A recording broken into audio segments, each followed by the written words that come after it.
been on the rise, so they called in the best.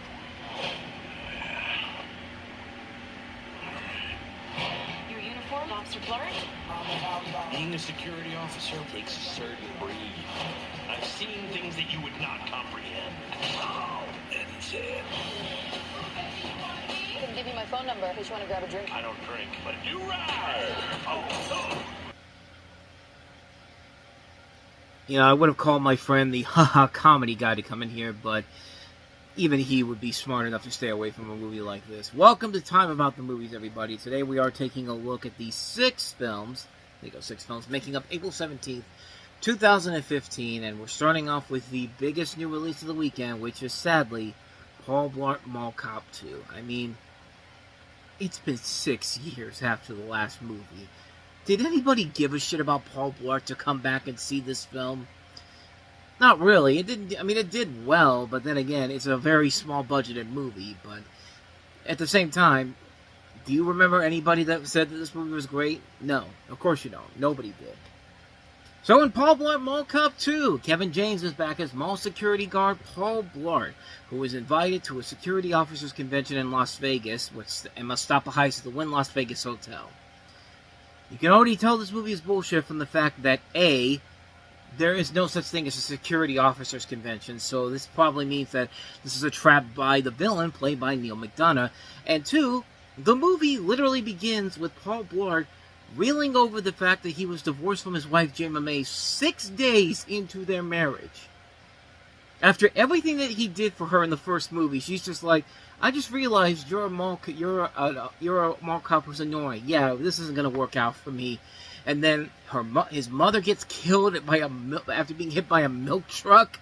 Like, I mean, this movie is, I mean, that's the least of the film's problems, but the rest of the movie itself is just, and what do I even need to say about a movie like this? I mean, this is literally nothing but watching Kevin James getting made fun of for his obesity, you know, getting the stupid Segway gags again, running into windows, sliding when he's not going all the way through because he's a fat guy. And it's just like, there is nothing creative at all about this movie. The jokes aren't funny. This cast is completely wasted on this movie. There is nothing funny about this whatsoever. This makes a movie like Deuce Bigalow, European Gigolo, look like a masterpiece by comparison. If I have to say that this is better than Deuce Bigalow, European Gigolo, we have a goddamn problem here. I mean, this is literally just them not trying at all. There's no effort put into this whatsoever. It's bad. It's terrible. Do I even need to say anything more about this? I want to go on and move on to some much better movies. If I can, thank you very much. So there you go. Paul Blart Mall Cop 2. $40 million went to this movie, everybody. Hope it was worth it. But anyway, let's go ahead and move on to some good movies. At least one good movie that we have so far, and that is Unfriended. Can you help me? My name is Blair Lily. We're being attacked, me and my friends. You want to take some pictures? Why would you post that? This is Laura's account. Who has the dead for? Oh, there. Oh my God. Unfriended, rated R.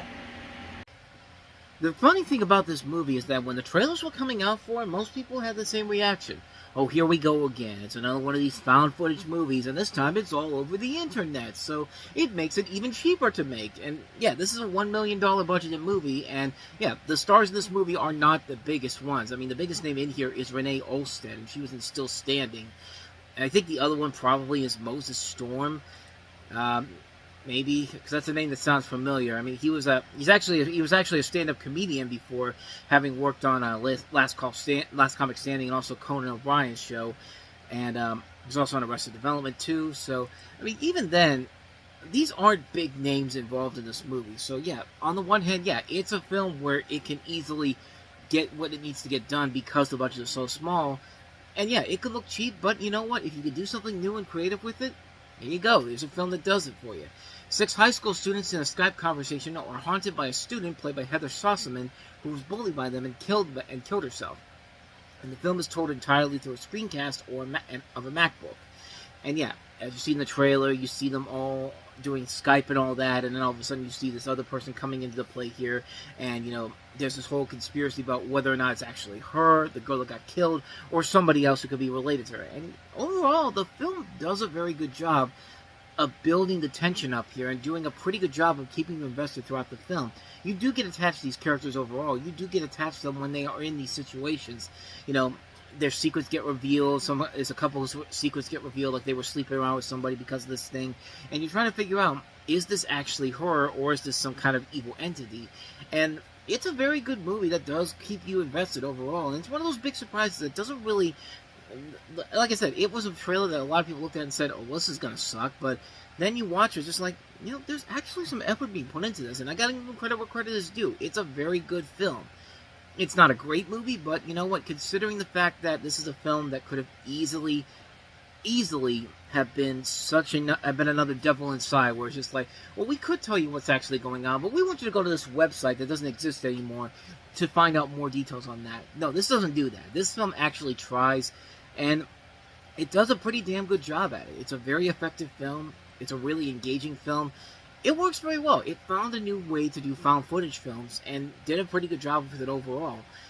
I liked it a lot. I thought it was actually a very wonderful surprise overall. It's one you should definitely check out if you haven't seen it. Unfriended. So with that said, let's go ahead and move on to our next movie, and that is Disney Nature's latest film, Monkey Kingdom. Nature invites you to meet Maya and her newborn Kip.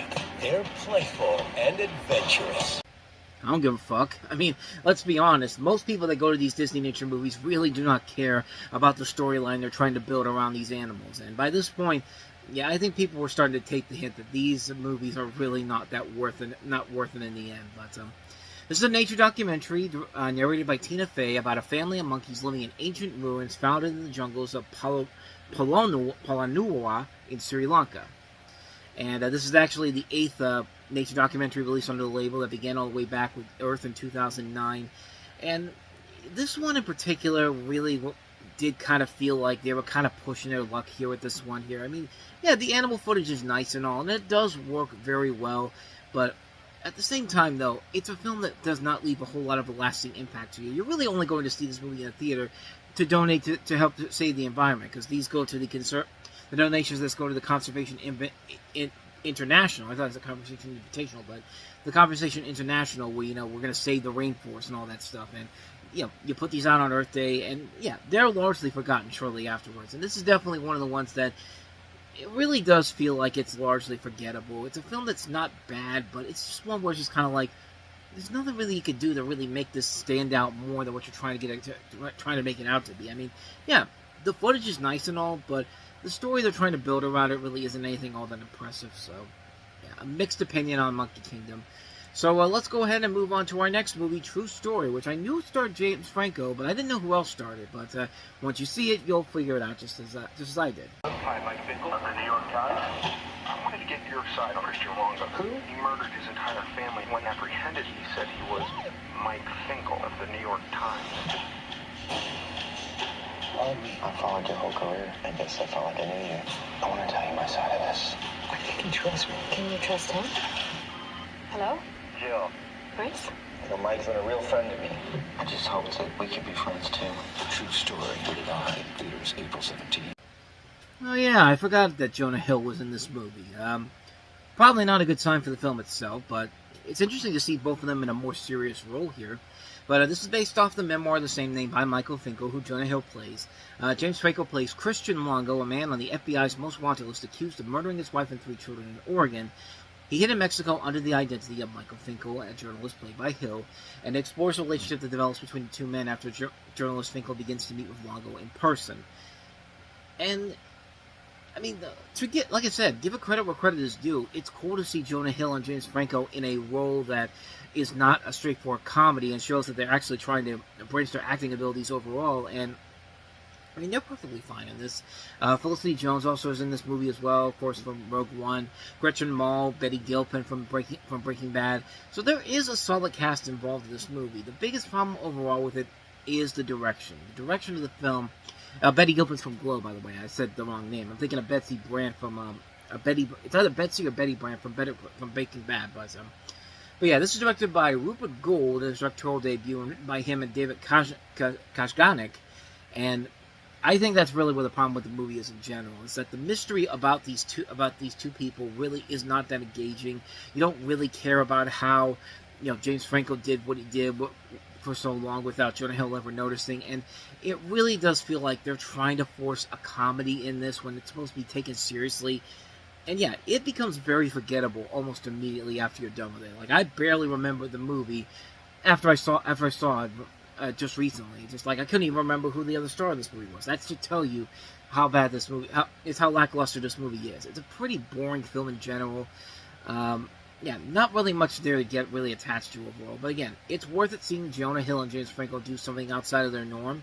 But yeah, other than that, though, there's really not enough I can say about it to say that's worth it in the end, except to just see these two doing something unique and different overall. But yeah, it's just not there for me, man. So anyway, that is True Story. So let's go ahead and move on to our next movie, and that is Child 44. His son died in a tragic accident. It was a lie. 44 children have been murdered. Enough! What do you want? I would like to stop him. If you report anything, I will kill him myself. You're flirting with treason. The killer is still out there.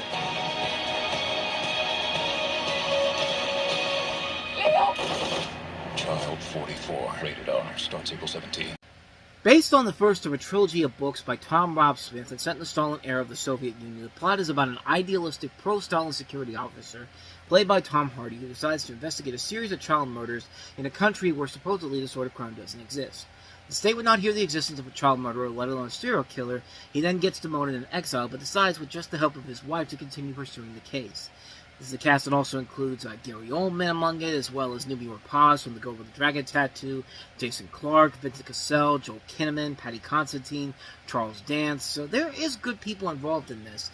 The writer of this is Richard Price. Richard Price is a guy who has written a ton of movies, including Martin Scorsese's Clockers, but also this is directed by Daniel Espinosa, his first film since Safe House, which I was not the biggest fan of. But this one is not that great either. I mean, yeah, this movie... It's another one of those movies, kind of like True Story, where there was a good idea involved in this with the setup, but the execution is where it really kind of falls apart. It really just falls into a generic, bland mystery thriller that you really do not get invested with whatsoever. It's kind of a snooze fest overall. And despite the fact that the actors are trying their best in this movie, when you're sitting there for over 2.5 hours trying to figure out this goddamn mystery, and you don't feel like you're getting anywhere with it, there's a big, big problem here that we gotta delve into here, but... I mean, yeah, there's a good movie here, but unfortunately a lackluster script from somebody who should know better in Richard Price, and a director who I really am starting to realize I don't like that much, and I don't really like this guy's work in general. He also did Life later on, which is a film I really thought was underwhelming. This one, yeah, it's definitely a lackluster film on so many levels, so... We're kind of striking out here with only one good movie out of five that we've seen so far, but I assure you this last one is definitely worth it. If you want to hear the story of Roar, brace yourself, because it's a doozy. The clouds have all gone, and the storm has come and gone. And while the road was long, the Spirit helped us through. Here we are in Eden. The madhouse. No, it's just like life. You get the funny with the tragic. We are in Eden, oh, we walk astray, almost slip away. See the shadow of the eagle in the sunrise, hear the music of the children in the moonrise, feel the power of the lion when he roars like thunder. Roar! But you're gonna get killed. The cat's got a little extra. Yeah, that's all. Oh. Why if you bring us here, we're gonna die? Roar! You know what? Your friends are probably doing to your family right now? They are eating. Shut up. Roar! Whose land is this? This is my land.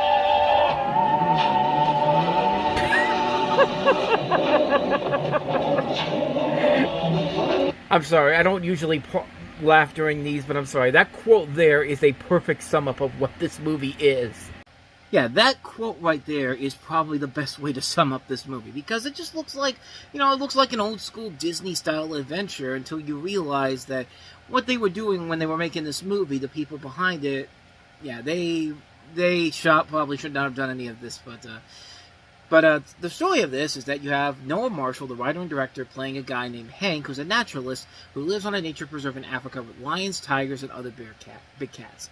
When his family visits him, they are instead confronted by the group of animals. It also features as real-life wife Tippi Hedren, as his real wife in the movie Melanie Griffith, Hedren's daughter in here, as well as the sons John and Jerry Marshall. This was also... the cinematography was done by Jean de Bont, but the biggest thing about this movie was the production history behind it. So, this thing began shooting in 1970, where the script was finished, and so they began bringing in these rescued big cats into their homes in California and living with them. Filming started in 1976 and would finish 5 years later. This thing didn't get fully completed until 11 years into production. I mean, this is a movie where... it's a film where it's just had so many problems behind the scenes. Specifically, 72 people were injured in this movie. And if you watch the trailer for this, you see the stuff that these people were getting, is the people that got injured. You see what they were in for here. Like, Noah Marshall got his hand bitten through by interacting with the male lions during the scene. There was a lot of times when he was hospitalized, when his face and chest were injured. He was diagnosed with blood poisoning. John de Bont got scalped by cherries while he was filming using a tarpaulin. He actually received 220 sutures inside of him, but he was able to put the film together. Tippi Hedren got bitten in the head by a lion. Melanie Griffith got, facial reconstruction surgery. There's so many bizarre things that happen behind the scenes of this movie. You're thinking to yourself, how in the world do you try to sell this as a family comedy? Because this thing did come out originally in 1981 in Sydney, Australia, but it took them 24 years to bring it here to the States. And the trailer I just showed you was the trailer they showed it on. They showed this movie essentially as a film where, it's a movie that's had intentions of being this wacky family comedy and then just turned into this sudden nightmare of an experience overall. This film is worth it just to see the chaoticness of this film, where you see the actors trying to perform this film and then just going through all of this hell with these lions and all that. You should not have all these different breeds of lions in the same room, because you see the results on screen here. It's not a good movie at all. The message is there, preserve the African wildlife, but when you have a film like this where 72 people were getting injured and just completely destroyed by this film, quite literally, yeah, your message kind of gets pushed off to the side here. This is an awe-inspiring movie. It's one of those films where it's just kind of like, wow. Talk about a complete disaster of a production, but it's one of those things where you have to see it to just simply believe how chaotic and messy this thing is, because it definitely is so messy that I can't even talk straight. Excuse me, I burped there. Ooh, sorry. Good Lord. It's the spirit of Noah Marshall, just stop talking about my masterpiece. But like I said, man, it's a movie that you should watch it, not for the movie itself, but just for the way this thing comes together and knowing all the stories that behind the scenes about how all these people were getting injured. And when you see it, it's just like, oh, now I can kind of see why this was like that. That's the mesmerizing thing about this movie, is that just the production hell that this thing went through here. Don't watch it as the intended wacky family comedy that was marketed as. Watch it as the movie that has one of those It's like somebody did a film version of Hearts of Darkness, except this time, they shot all the stuff that was going on behind this. They shot all the stuff in an actual movie instead of just documentary footage. That's probably the best way to describe this movie. Roar is definitely something that needs to be seen to be believed.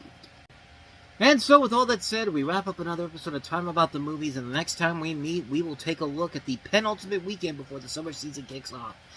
We have Blake Lively starring in a very intriguing time travel drama, The Age of Adeline, in which Blake Lively plays a woman who survives a car crash in the 1940s or 50s, and, as time goes on, everybody else ages except for her. She still remains the same person that she was when she was in this car accident. It's a very interesting film overall. We'll touch on that one. We'll talk about the much better Kevin James movie released in April of 2015. That's not saying a whole lot. The Little Boy. And then we have Russell Crowe making his directorial debut with The Water Diviner. So we'll take a look at those 3 movies coming up tomorrow on the show. So stay tuned for that. With all that said, though, thank you so much for watching this. I hope you enjoyed it. If you did, please go ahead and do me the honors of hitting that like button, that subscribe button, and that notification button. Also, don't forget to check out our playlist, and don't forget to check out the previous episode we did. With all that said, whether it's in the past, the present, or the future, I will see you at the movies. Take care.